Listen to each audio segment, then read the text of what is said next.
So as of February 27th at 9:10 p.m. Eastern Time, the 2025 Ontario election was declared for Doug Ford's Progressive Conservative Party, and he secured another majority and a renewed mandate. And in this election, he secured once again 80 seats. Could be more. Still, the final result is yet to be seen, which is down slightly from his 2022 election result of 83 seats. Though, if we might look, the voter turnout this time around was actually more than 2022, which was unexpected due to the timing of this election and the abruptness that some suggested might cause less people to come out and vote. But in reality, around 45% of Ontarians eligible for voting came out and voted. And compared to Doug Ford's 2018 result, this year he got 2.15 million votes. And if we compare that to 2022, where he only got 1.9 million votes, which is an increase of around 200,000 to 300,000, 200,000 around increase in voters voting for Doug Ford and renewing his mandate. Though, if we might also see, the Liberals had a substantial increase from their 1.1 million votes in 2022 to 1.5 million, while the NDP decreased from around 1.1, specifically, they decreased from 1.1 million votes around to 931,000. So that's a decrease for the NDP, and it is looking like, though they secured the same amount of seats as they did last election, it's not the outcome that they would have wished to have. And not to forget to mention that Bonnie Crombie of the Liberal Party did not secure her seat in Mississauga. She lost her seat to actually, I believe, the PC candidate, of course, who happens to be Patrick Brown's mother-in-law. So that's a funny connection there. Patrick Brown, who was also a former leader of the Ontario PCs. But to comment on the specifics of this election race, many thought that, in the media at least, thought this election was not worth anything, or it wasn't of any value.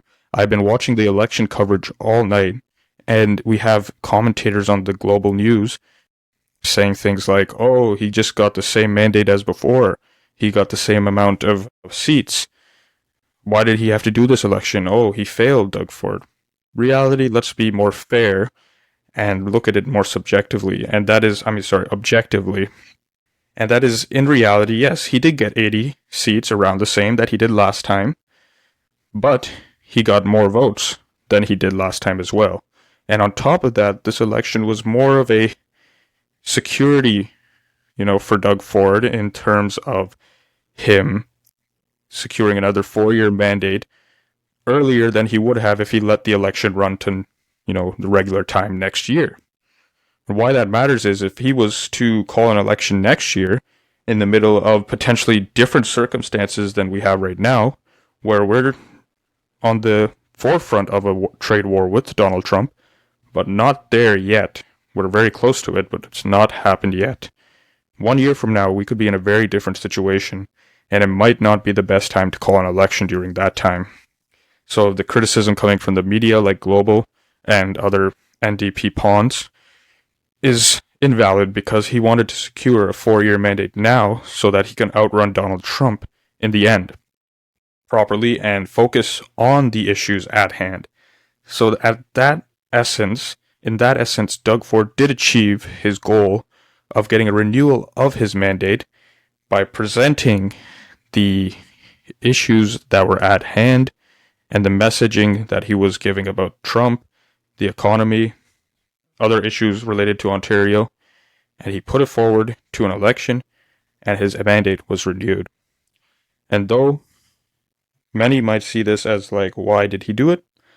As I said, he wanted to secure a mandate now so that he can go ahead and take on Donald Trump for the next 4 years without having to worry about having to go through another election next year.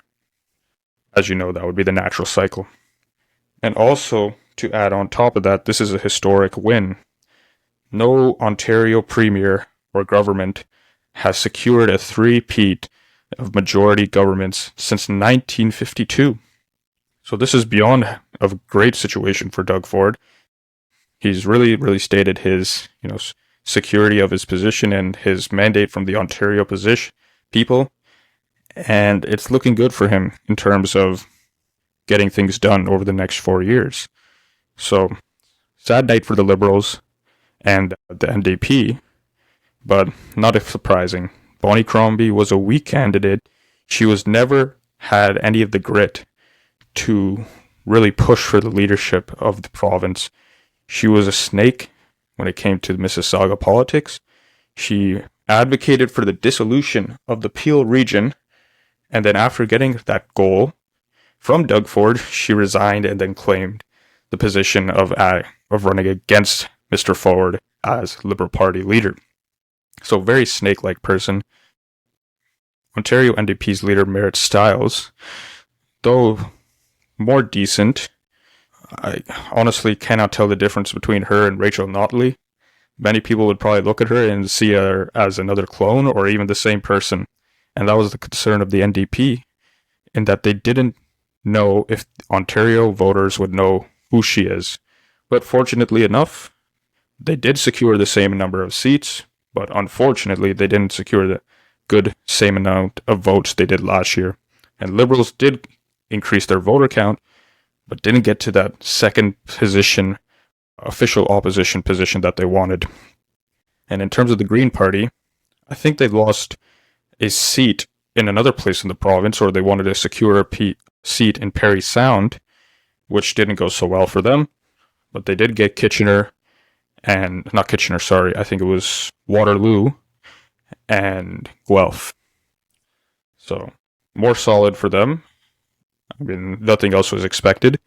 And in terms of the overall election, I would say it went pretty well for Ford, and this was a major victory for him. So thank you very much for watching. Have a wonderful day.